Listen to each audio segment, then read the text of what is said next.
Cerita ini dimulai dengan menampilkan latar belakang di negara Brazil. Kita di sini diperlihatkan dengan seorang pria bernama Arthur Bishop yang menyamarkan namanya menjadi Otto Santos.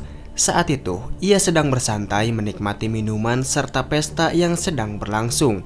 Tetapi ketika dirinya sedang duduk, seorang wanita tiba-tiba saja menghampirinya. Wanita itu meminta Bishop untuk berbicara bahasa Inggris. Arthur yang masih berusaha menyamarkan dirinya hanya membalas dengan berbahasa Portugis. Tetapi wanita itu meminta Bishop untuk tak usah berpura-pura. Ia akan memberitahu kepada orang-orang penting jika Bishop telah menyembunyikan kematiannya. Kali ini wanita itu memberitahu jika bosnya yang bernama Karen ingin Bishop menerima tawaran tersebut. Namun alih-alih menerimanya, Bishop justru menekan wanita yang bernama kurir itu untuk tak memaksanya. Ketika Bishop sedang menekan kurir, ternyata anak buah mereka datang menyerang. Bishop pun langsung memasang badan dan menghajar mereka semua.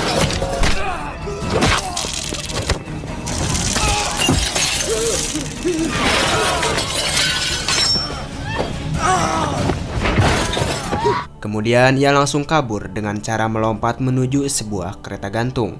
Tak berhenti sampai di situ saja, kurir dan anak buahnya kembali mengejar Bishop. Mereka berusaha menangkap Bishop dan menyerangnya. Namun apa daya, Bishop terlalu cekatan.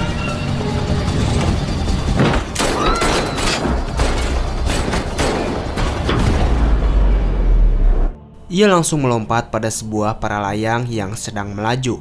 Alhasil Bishop pun kembali berhasil kabur menuju Thailand. Di sana ia bertemu dengan seorang temannya yang bernama Mai. Mai pun langsung menyambut Bishop karena ia tahu apabila Bishop menghampirinya, itu tandanya ia sedang bersembunyi. Bishop pun langsung beristirahat sembari merapikan barang-barangnya. Di sana ia berusaha melacak kembali keberadaan Karen yang sedang mencarinya. Tetapi ketika sedang bekerja, Mai tiba-tiba memanggilnya. Ia meminta Bishop untuk segera membantu seorang wanita yang menurutnya sedang dalam bahaya.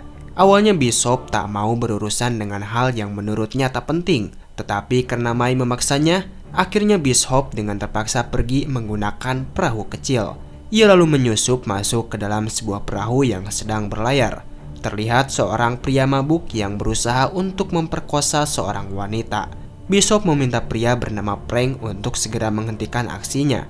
Namun karena Frank menolak, akhirnya dengan terpaksa Bishop menghajarnya dan menghantamkan kepala ke sebuah besi. Alhasil, Frank pun langsung tewas seketika, dan Bishop dengan cepat mengamankan wanita tersebut bersama Mai. Wanita yang bernama Gina itu langsung dibawa ke penginapan. Mai menidurkannya di kamar milik Bishop. Sementara itu, sembari menunggu Gina sadar, Bishop telah menyiapkan senjatanya. Ia tahu bahwa Gina adalah umpan dari Karen yang sengaja mereka simpan agar Bishop mau masuk ke dalam perangkapnya. Terlihat dari nama terakhir Gina yang juga memiliki nama yang sama dengan Karen. Dan ketika Gina sadar, Bishop langsung menodongkan senjata. Ia bertanya kepada Gina, pada siapa ia bekerja. Gina pun terdiam. Ia tak tahu mengapa Bishop tiba-tiba menodongkan senjata padanya. Namun ketika Bishop lengah, Gina berusaha melebut senjatanya. Tetapi beruntung, Bishop berlangsung cekatan. Ia menekan tangan Gina dan Gina pun menyerah. Ia pun langsung berkata jujur jika dirinya memang bekerja untuk Karen. Namun hal itu ia lakukan karena dirinya terpaksa. Karen memerasnya agar ia mau memancing Bishop untuk keluar dari tempatnya. Okay, so you fall for me and Crane thinks he has leverage on you. Why? Mendengar hal itu, Bishop lalu meminta Gina melakukan hal yang sama pada Karen, yaitu memancingnya keluar agar ia bisa membunuhnya. Namun Gina menolak, ia tak bisa membantu seseorang untuk membunuh. Tetapi Bishop menjelaskan bahwa pekerjaannya adalah membunuh orang. Kemudian cerita berpindah pada keesokan harinya, di mana saat itu Mai sedang mengobati luka yang Gina alami sewaktu ia diculik oleh Frank. Sembari bercerita tentang ayahnya yang merupakan seorang penyembuh tradisional, Mai melulurkan obatnya ke area luka Gina. Setelah itu, Gina keluar untuk melihat Bishop menenangkan diri dengan cara berenang. Seusai Bishop selesai menenangkan dirinya, Bishop menghampiri Gina untuk bertanya bagaimana cara Karen memerasnya. Gina menjawab jika ia memiliki sebuah penampungan anak bagi korban penjualan anak yang berada di area Kamboja. Suatu hari, Karen tiba-tiba menyulik stafnya dan memukulnya. 2 jam kemudian, Steph itu meninggal. Kemudian Karen mengirim anak buahnya yang bernama Jeremy untuk mengancam akan menculik dan membunuh anak-anaknya apabila Gina tak mau melakukan apa yang ia suruh. Selama dengan perkataan itu, Bishop berjanji akan membantunya keluar dari masalah ini. Lalu, scan berpindah pada Bishop yang melihat anak buah Karen sedang memantau pergerakan mereka. Bishop pun langsung menghentikan tangan Gina dan pergi ke sebuah tempat yang ternyata di sana sedang diadakan pernikahan. Mai yang kebetulan mengenali mereka pun langsung mengajak Gina dan Bishop untuk mengikuti sesi pernikahan tersebut. Di sana mereka berdua disatukan dalam sebuah kain dan diminta untuk saling mengoleksi dahi mereka masing-masing menggunakan sebuah cat. Terlihat Bishop dan Gina pun begitu terasa intim setelah pertemuan itu. Pada malam harinya, Bishop memberitahu Gina bahwa ia akan mengikuti kemauan Karen untuk membunuh ketiga targetnya.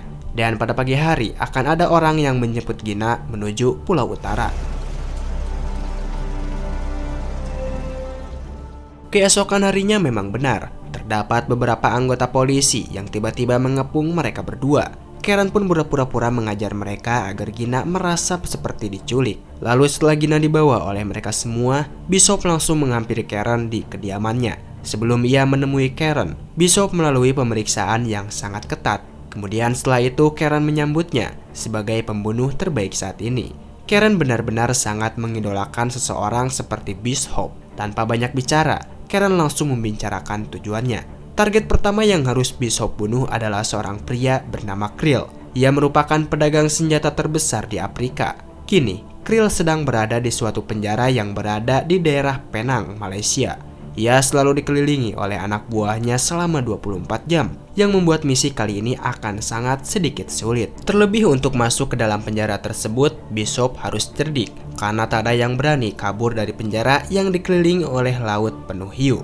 Namun hal itu tak membuat Bishop gentar. Ia langsung pergi ke Malaysia. Di sana ia mempersiapkan segalanya, termasuk menyamarkan dirinya sebagai predator seks, lalu membeli beberapa narkoboy untuk ia gunakan di pinggir jalan. Alhasil dirinya ditangkap oleh kepolisian setempat.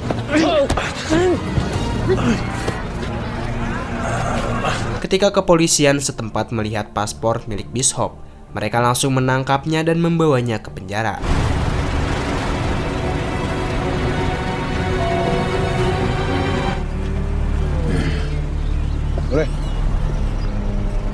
Akhirnya misi Bishop pun berjalan.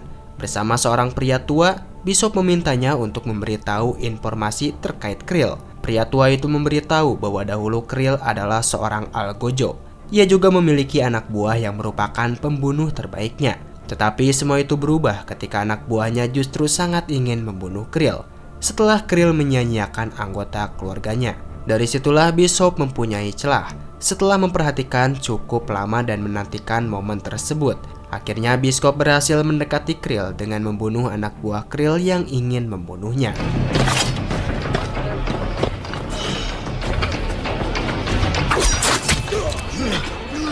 Melihat aksi dari Bishop yang menyelamatkan hidupnya, Krill langsung mengajak Bishop untuk makan malam.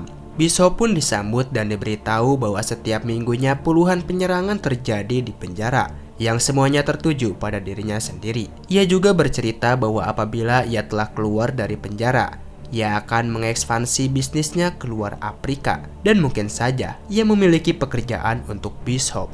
Namun Bishop menjawab bahwa ia telah memiliki pekerjaan. Ia lalu tiba-tiba mendekati Krill dan mencekiknya hingga tewas. Kemudian Bishop meminumkan sebuah racun kepada Krill agar pembunuhan tersebut terlihat seperti kecelakaan. Kematian Krill membuat seluruh penjara terkejut. Sementara itu Bishop yang langsung memutuskan untuk kabur mengebom dinding penjara dan terjun ke laut untuk kembali menuju kapal pesiar milik anak buah Karen.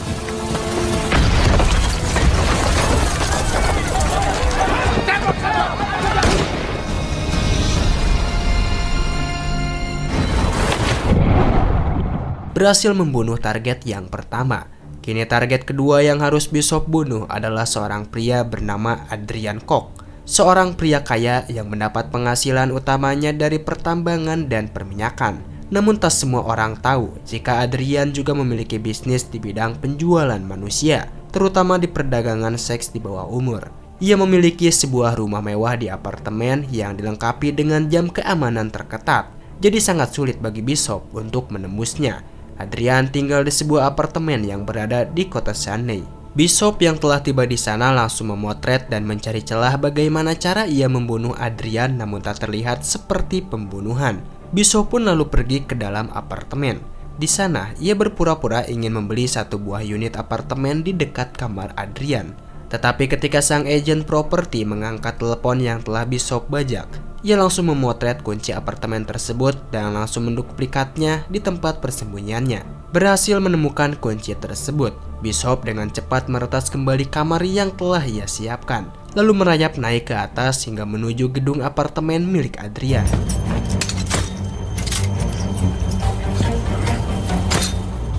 Dengan keahlian tingkat tingginya, Bishop berhasil menaiki gedung apartemen Adrian tanpa satu orang pun tahu keberadaannya. Kemudian Bishop langsung mengebor sedikit lubang dari kolam renang mewah milik Adrian. Lalu ia menyajikan sebuah cairan pada air tersebut agar perlahan lubang itu semakin membesar. Dan ketika kebetulan Adrian sedang berenang di sana, Bishop langsung membesarkan lubang tersebut perlahan. Air tersedot ke bawah. Adrian yang panik tak bisa melakukan apa-apa karena ia terbawa oleh arus yang memutar. Begitu juga dengan anak buahnya. Dan ketika air perlahan surut, Adrian langsung terjatuh dari gedung apartemennya sendiri hingga ia pun tewas seketika dan dibarengi oleh hilangnya Bishop di permukaan. Setelah berhasil menyelesaikan tugas kedua, Bishop langsung meminta kepada Karen untuk melakukan panggilan video dengan Gina.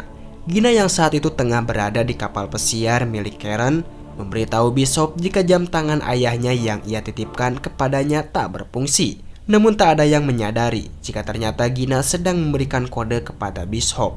Beruntung Bishop peka pada hal itu dan ia langsung melihat nomor seri dari kapal pesiar milik Karen dan dengan cepat menelusuri info pihak dermaga. Dengan berpura-pura jika seseorang telah merusak kapalnya, Bishop lalu membacakan nomor seri dari kapal pesiar milik Karen yang ternyata berada tak jauh dari tempat persembunyiannya. Alhasil keesokan harinya, ia menyewa sebuah helikopter untuk memantau di mana kapal pesiar milik Karen berlayar. Dan ketika Bishop telah menemukannya, ia langsung terjun dari helikopter untuk langsung masuk menuju kapal pesiar milik Karen.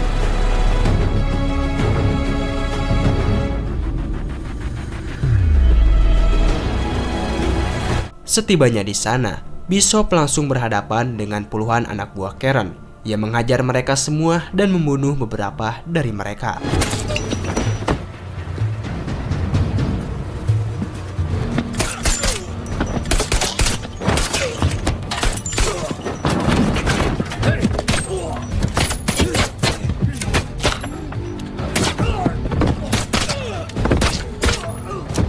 Namun meskipun begitu, apa yang bisa kulakukan adalah hal yang bodoh. Karena ia tetap saja tidak bisa melawan semua anak buah Karen yang berjumlah cukup banyak. Pada akhirnya, Bishop berhasil tertangkap. Karen langsung memperingati Bishop untuk tak melakukan hal itu lagi. Apabila ia melakukannya kembali, maka Bishop tak mendapat harapan untuk kembali bertemu dengan Gina. Lalu Gina pun kembali dijauhkan dari pandangan Bishop. Kemudian Karen kembali meminta Bishop untuk melakukan tugas terakhirnya, yaitu membunuh targetnya yang ketiga. Kali ini Bishop diminta untuk membunuh seorang pedagang senjata yang berfokus di dataran Amerika. Pria bernama Max Adam tersebut sedang berada di sebuah gedung mewah yang berada di negara Bulgaria, tepatnya di kota Varna. Tugas terakhir yang akan Bishop selesaikan terbilang cukup berat. Terlebih setelah Max Adam mengetahui bahwa rekan-rekannya tewas secara mendadak, ia langsung melakukan pengetakan di daerah keamanan. Namun tetap saja hal itu bukan menjadi masalah bagi seorang pembunuh sekelas Bishop. Setibanya di Bulgaria, Bishop seperti biasa memantau dan memotret kediaman dari targetnya. Lalu setelah berhasil mendapat celah dari pantauan tersebut, Bishop langsung memaksimalkannya. Kali ini Bishop melakukan cara penyamaran. Ia menembak salah satu anak buah dari Max Adam yang tengah berjaga di area parkiran helikopter. Karena Bishop tahu dirinya tak mungkin masuk ke dalam secara normal, ia pun berhasil menembak kaki dari salah satu anak buah Max Adam. Lantas mereka dengan cepat menelepon rumah sakit yang memiliki fasilitas helikopter. Sebelum helikopter berangkat, Bishop terlebih dahulu bersembunyi di dalam salah satu bagian helikopter dan turun ketika helikopter telah mendarat. Setelah berhasil turun, Bishop langsung masuk ke dalam kediaman Max Adam. Ia menyusup melalui ventilasi AC dan meledakkan lift agar puluhan anak buah Max Adam tak bisa mengejarnya.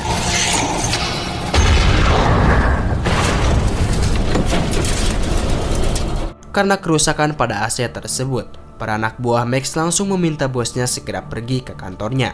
Tetapi saat Max masuk ke dalam kantornya, Bishop telah berada di dalam dengan posisi menodongkan senjata padanya. Meskipun begitu, Max tak panik. Ia langsung mengajak Bishop untuk berbicara dan bertanya siapa dirinya serta apa maksud tujuannya. Bishop menjawab jika ia ingin membantu Max kabur dari maut, karena salah satu pesaingnya yang bernama Karen ingin membunuhnya. Max pun mulai mengerti. Ia juga semakin tahu jika yang membunuh rekan-rekannya adalah Bishop. Kemudian Max mengajak Bishop untuk bernegosiasi bagaimana cara mereka berdua merekayasa pembunuhan ini. Bishop menjelaskan bahwa masing-masing dari mereka ingin membunuh Karen. Maka dari itu, salah satu cara memancingnya keluar adalah dengan cara memberitakan kematian dirinya. Max sempat mengambil pusing hal itu. Dia bisa melakukannya dengan mudah, meskipun harus membayar dengan harga yang cukup besar. Kemudian dengan berlagak pergi ke kapal selam miliknya. Saat itu Max hendak memeriksa progres yang sedang dilakukan oleh anak buahnya. Namun tak ada yang tahu jika tiba-tiba sebuah bom meledak. Max pun terpental masuk ke dalam laut dan tak ada satupun yang bisa menyelamatkannya.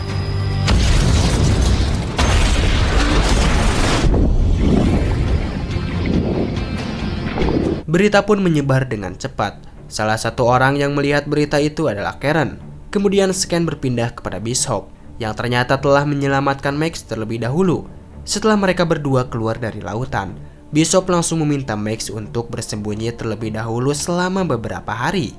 Lalu Bishop menelepon Karen untuk memberitahu jika tugasnya telah selesai. Tetapi Karen tak ingin menganggap tugasnya telah selesai sebelum ia melihat mayat dari Max. Akhirnya, Bishop pun meminta Karen untuk menghampirinya di sebuah tempat. Khawatir jika itu adalah jebakan, Karen lebih memilih menyuruh anak buahnya yaitu Jeremy untuk pergi ke sana. Dan ketika para anak buah Karen tiba di tempat tersebut, Bishop telah menyiapkan berbagai macam jebakannya, dimulai dari bom hingga senjata yang bisa menembak dengan sendirinya. Hasil berkat ide cemerlang yang Bishop terapkan, ia bisa begitu mudahnya menyiapkan beberapa anak buah Karen.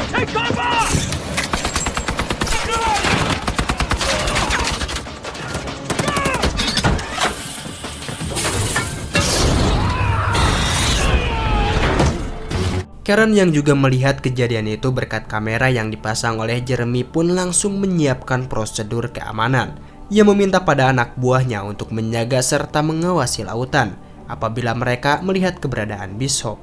Sementara itu, Karen langsung mengamankan Gina, menghilang jauh dari penglihatan Bishop. Bishop yang saat itu tengah berenang menuju kapal pesiar milik Karen berhasil merengsek masuk ke dalam. Ia membunuh tanpa bersuara beberapa anak buah dari Karen. Kali ini, rencana Bishop tak gagal. Ia sama sekali tak tertangkap oleh anak buah Karen dan justru berhasil menghajar beberapa dari mereka.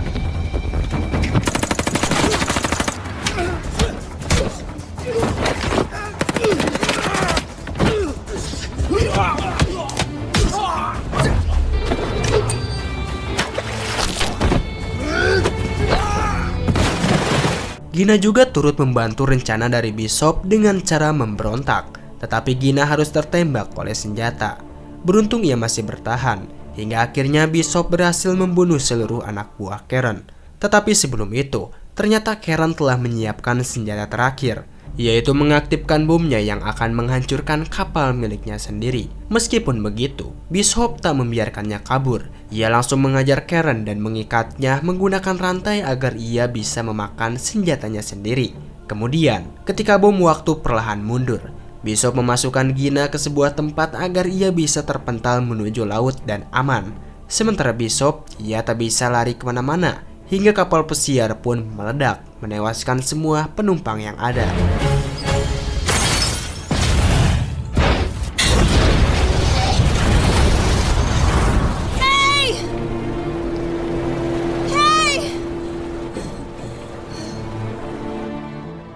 Kemudian scan berpindah kepada Gina yang telah tiba di Kamboja sendirian. Saat itu ia benar-benar sedih ketika mengetahui jika tak ada lagi penumpang yang berhasil selamat dari kejadian tersebut. Namun ternyata tak disangka, ia tiba-tiba melihat keberadaan Bishop sedang melihat ke arahnya. Lantas, bagaimana ia bisa selamat? Mari kita melihat Max yang mencoba untuk membedah bagian-bagian kapal pesiar milik Karen. Ternyata di kapal pesiar tersebut terdapat sebuah ruangan yang terbuat dari baja yang mampu menahan ledakan sebesar apapun. Di ruangan itu juga, sang penumpang tak akan kehabisan oksigen dan tenggelam karena sistem canggih yang telah diterapkan. Dan kita bisa melihat bagaimana Bishop kabur ketika pecahan kapal pesiar tersebut diangkut ke daratan. Lalu film pun tamat. Pesan moral dari film di atas adalah bahwa keberanian, pengorbanan, dan keteguhan hati dalam membela kebenaran dapat mengalahkan segala untuk kejahatan dan pengkhianatan. Terima kasih yang sudah menonton video ini sampai akhir. Semoga kalian semua sehat dan diberikan rezeki yang melimpah. Amin. Bye-bye.